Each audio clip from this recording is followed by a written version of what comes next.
खेत खलिहान और किसान की रोजी रोटी पर देश को हमला मंजूर नहीं। भारत की ऊर्जा सुरक्षा से खिलवाड़ मंजूर नहीं और भारत की संप्रभुता और आत्मनिर्भरता से समझौता मंजूर नहीं। ये चार पहलू आपके बीच में लेकर हम उपस्थित हैं। व्यापार समझौते आर्थिक तरक्की का रास्ता हैं। व्यापार समझौतों का आधार ही बराबरी की शर्तों पर परस्पर लोकहित है दो देशों का। व्यापार समझौते देश की संप्रभुता को त्याग कर गुलामी का रास्ता कदापि नहीं हो सकते।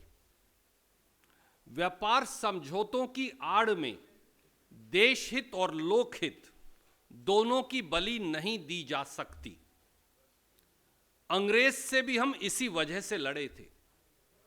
इसलिए भारत के 144 करोड़ जनमानस व्यापार समझौते की आड़ में देशहित और लोकहित की बलि कभी स्वीकार नहीं करेंगे।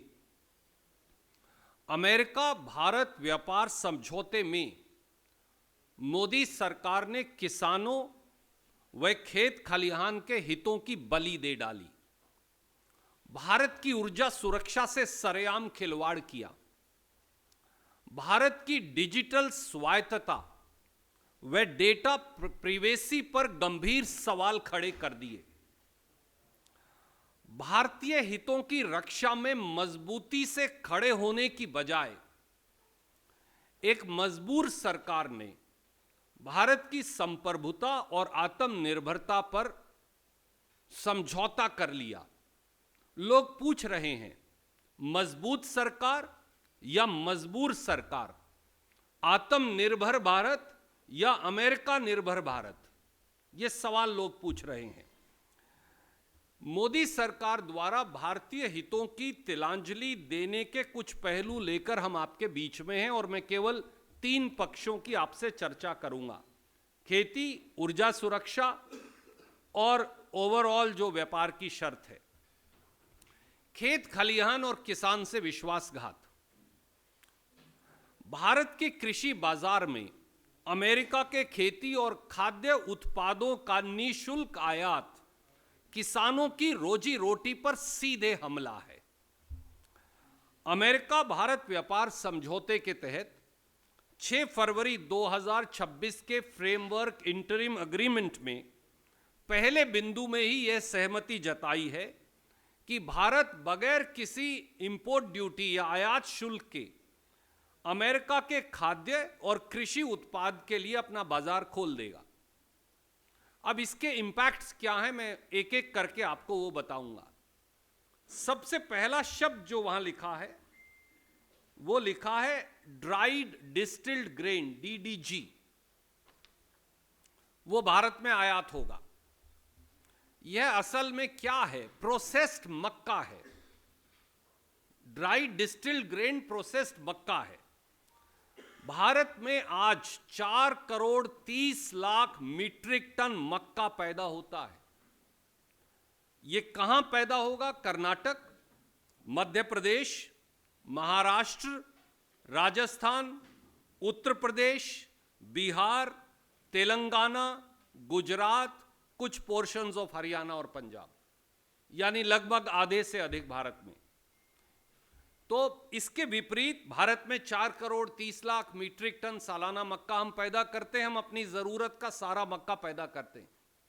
America 42 crore 50 lakh metric ton मक्का पैदा करता है। हम 4 करोड़ 30 लाख मीट्रिक टन, वो 42 करोड़ 50 लाख मीट्रिक टन। स्वाभाविक है उन्हें अपना मक्का बेचने के लिए भारत जैसा बड़ा बाजार चाहिए। सवाल बड़ा सीधा है, अगर अमेरिका ड्यूटी फ्री यानी शुल्क रहित मक्का हिंदुस्तान के बाजार में बेचेगा तो आधे भारत का किसान क्या करेगा? उसका क्या हाल हश्र होगा? व्यापार समझौते के पहले बिंदु में दूसरा शब्द लिखा हुआ है लाल ज्वार का आयात। ज्वार अक्सर लाल ही है हमारे, तो उस पूरे क्षेत्र में पीला या काला नहीं होता, शायद उनको समझ नहीं है। ज्वार ही बोलते हैं हम उसे, अमेरिका से ज्वार का आयात खोलने बारे सहमति। भारत का ज्वार उत्पादन इस साल 52 लाख मीट्रिक टन है। 52 लाख मीट्रिक टन ज्वार कहां पैदा होता है? महाराष्ट्र, राजस्थान, कर्नाटक, उत्तर प्रदेश, मध्य प्रदेश, गुजरात, यानी central India to west India, सारे भारत के अंदर ज्वार पैदा होगा। थोड़ा थोड़ा ज्वार पैदा इधर भी हो जाएगा। एक पोर्शन में हरियाणा के, राजस्थान के साथ लगते, थोड़ा सा पंजाब में। अमेरिका कितना ज्वार पैदा करता है? इस साल उन्होंने 87 लाख मीट्रिक टन ज्वार पैदा किया, जिसकी वहां खपत नहीं है। तो बाजार किसका चाहिए? भारत का। सवाल यह है कि अगर अमेरिका का ड्यूटी फ्री ज्वार, आयात शुल्क रहित ज्वार भारत में बिकेगा तो भारत का ज्वार कहां जाएगा? हम तो अपनी जरूरत का सारा ज्वार पैदा कर रहे हैं। तीसरा शब्द क्या लिखा है उसमें? सोयाबीन ऑयल, पहले बिंदु में ही लिखा है। उसका आयात भी अमेरिका से भारत में खोल दिया जाएगा। भारत का सालाना सोयाबीन उत्पादन कई गुना बढ़ गया पिछले सालों में। इतना बढ़ गया कि हम बहुत कम आयात करने लगे सोयाबीन। 1 लाख 1.5 लाख टन हुआ पीछे, तो मैंने चेक किया 1,53,000 मीट्रिक टन हुआ। हम पैदा करते हैं 153 लाख मीट्रिक टन, जो 2024-25 में हमने पैदा किया। इस साल 160-65 तक भी पहुंचेगा, पर 153 लाख मीट्रिक टन हमने पैदा किया। पैदा कहां होगा सोयाबीन? सबसे ज्यादा बिहार, मध्य प्रदेश, महाराष्ट्र, राजस्थान, कर्नाटक, थोड़ा सा आंध्र प्रदेश, थोड़ा सा गुजरात, थोड़ा थोड़ा सब प्रांतों में भी है। तो फिर कहां है? मध्य भारत, वेस्टर्न इंडिया, थोड़ा सा साउदर्न इंडिया। तो लगभग देश के बीच में उस कोने गुजरात तक चले जाइए तो ये पैदा होगा। अब सवाल ये है कि 12 करोड़ मीट्रिक टन हम पैदा करते हैं, 153 लाख टन। अमेरिका पैदा करता है 12 करोड़ मीट्रिक टन, यानी 1200 लाख मीट्रिक टन। उनको बाजार चाहिए, तो बाजार भारत है। मोदी जी ने कहा आइए यहां बेच दीजिए। अब अगर वहां से सोयाबीन ऑयल आएगा तो तिलहन में हमारी आत्मनिर्भरता का क्या होगा?